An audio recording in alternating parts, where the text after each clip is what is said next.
Minister, the accommodation recognition payment scheme for Ukrainian refugees was introduced in 2022 at a time of great uncertainty. But, Minister, I'm asking you again today to look at the impact of this scheme. In February of this year, as you know, Sinn Féin voted against the blanket extension of the scheme. We argued that it should only be available to host families who open up their own homes to Ukrainians. We argued it should not be available to homes that should really be on the private rental market, and we argued it should not be available for rooms that should really be used as student digs. We told you it was unfair. We told you it offers an advantage to one group of renters, Ukrainians, that is not available to any other.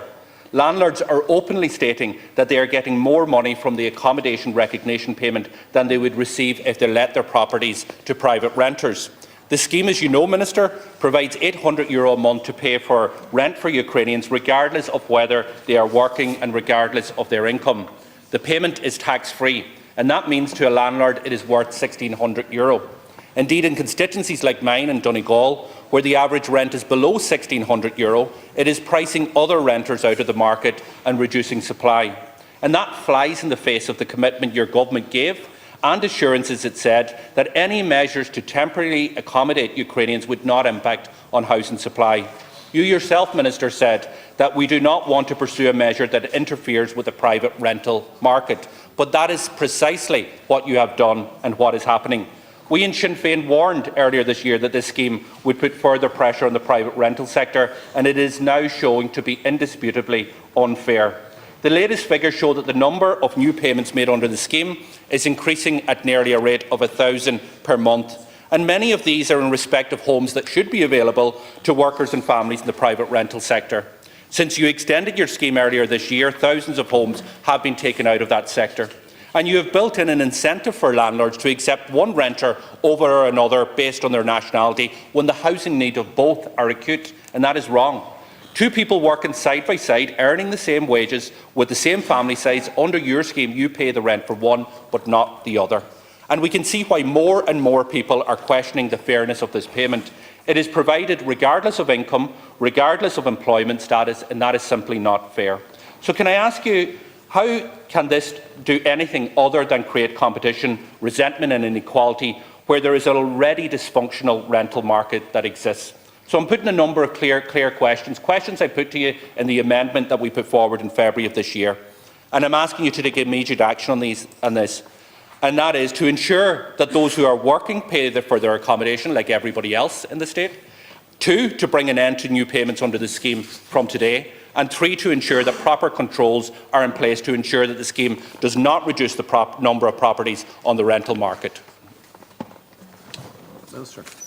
Good afternoon, Deputy, and thank you for your question. And just before I respond specifically on the ARP, I think it's worth reminding ourselves of the context in terms of this particular payment was introduced, and it was in terms of the greatest humanitarian crisis we've seen in our continent since the Second World War, the greatest movement of people across the continent, and the biggest humanitarian challenge we in Ireland have faced in our nation's history. We have provided refuge for over 100,000 Ukrainians over the course of the last 2 years. And at its height, the state was directly providing accommodation supports to about 75,000 of those Ukrainians. Now, these numbers have decreased. They've decreased for a number of reasons. They've decreased because Ukrainians are returning home. Some Ukrainians are going to other European countries. And it's also decreased because of measures that the government have taken. We provided a generous response to Ukrainians at the start of this war. I believe that was the right thing to do. I think most deputies in this House think that was the right thing to do. But it wasn't a response that could be maintained into the medium term. So earlier this year, we made significant changes in terms of particularly in the area of accommodation. We placed a 90-day limit on new Ukrainians coming to this country in terms of their ability to stay here. That had a very significant impact in terms of the number of people arriving in Ireland seeking temporary protection. We've subsequently made changes to ensure there is equalisation, there is fairness. So, for example, there was an anomaly where Ukrainians who were receipt of directly state-provided accommodation, who were getting free accommodation as well as meals, that they were in a more advantageous situation to Ukrainians who are in self-catering accommodation and indeed Irish people. So we've made changes, and we've made significant amendments to the social protection entitlements for those in full state-owned accommodation. They're now only entitled to the €38 per week, and that has had an impact as well. In terms of the recognition payment, that has been hugely important to support the pledged accommodation and the local authority accommodation scheme. That has allowed us move away from the complete reliance on hotel and guest house accommodation that we saw earlier in our response, and allow Ukrainians integrate within communities, get homes, sometimes full homes, some sharing rooms within an individual's house. And it supported people in terms of doing that, supporting them in terms of meeting those costs.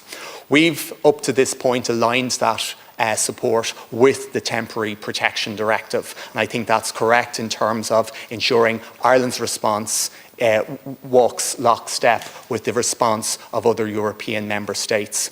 Under the legislation, there's a provision for the review of the workings of the recognition payment. There is a review underway at the moment, and that will feed into the decision as to whether we extend it in line with the Temporary Protection Directive, and whether we extend it unamended or we make changes in terms of its ambit.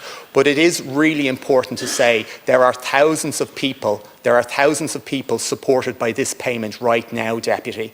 And if we were to cut this payment, if we were to end it immediately, it is important that we understand the impact that would have on Ukrainians who we are hosting as a country. And I think that has to be borne in mind in terms of any decision this government or future governments makes in terms of the recognition payment. The Minister, Deputy Doherty. Thank you, Minister. As you know, this payment is nothing to do with the Temporary Protection Directive. This is Irish legislation. We can change it, we can end it, we can amend it. Indeed, we argued, for example, that existing Ukrainians would be supported, but it should not displace homes that should be available to the private rental sector. Your government voted against that in February, and this is why we are in a situation now where we're seeing about 1,000 additional homes come into this payment every single month.